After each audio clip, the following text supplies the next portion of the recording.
કે આ જે પ્રશ્નો છે એ સાચા છે કે ખોટા છે. તમે જોયું હશે સિહોદનો પુલ, ઉદયપુર થી લઈને બોડેલી સુધી રોડના શું હાલત છે. હમણાં જેવી રીતે મેં તમને વાત કરી, હું પાનવડ થી અહીંયા આવી તો રોડ તો વધારે દિન પણ દિન ખરાબ થતો જાય છે. કવાંટ થી નસવાડી રોડ પણ ખરાબ થઈ ગયું છે. તો કેમ સિહોદનો પુલ નથી બનાવતા તમે? વેપારી જગત પણ હેરાન છે, દુખી છે, વેપાર રોકાઈ ગયું છે.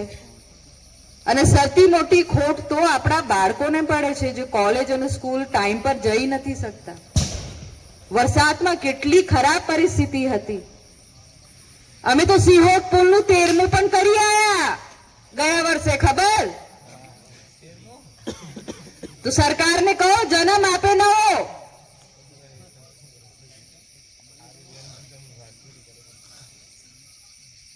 માણસ ને એટલું સમજવાની જરૂરત નથી.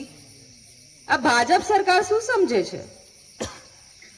એમને એ ઘમંડ આવી ગયું છે કે અમે જ છે, અમારા વગર કોઈ કામ કરી નથી શકતો. પણ આ વખતે એ ઘમંડ આપણે ચૂર ચૂર કરી દેવાનું છે. આ વખતે આમ આદમી પાર્ટીનો ઉમેદવાર જે પાર્ટી નક્કી કરે એને દિલથી અને ખૂબ બહુમતીથી તમે વોટ આપો, જીતાડો.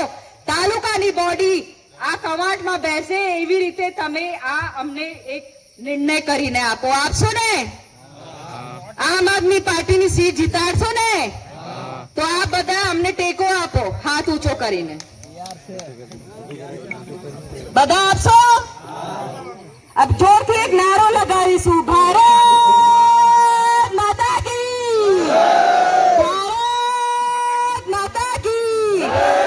લડેંગે, લડેંગે. આમ આદમી પાર્ટી, આમ આદમી પાર્ટી. ચેતરભાઈ તું આગે बढ़ो, हम तुम्हारे साथ हैं. चेतरभाई તું आगे बढ़ो, हम तुम्हारे साथ हैं. વિસાવદરવાડી કરવાની છે, વિસાવદરવાડી કરવાની છે. તૈયાર થઈ જાઓ, વિસાવદરવાડી કરવાની છે. ખૂબ ખૂબ ધન્યવાદ.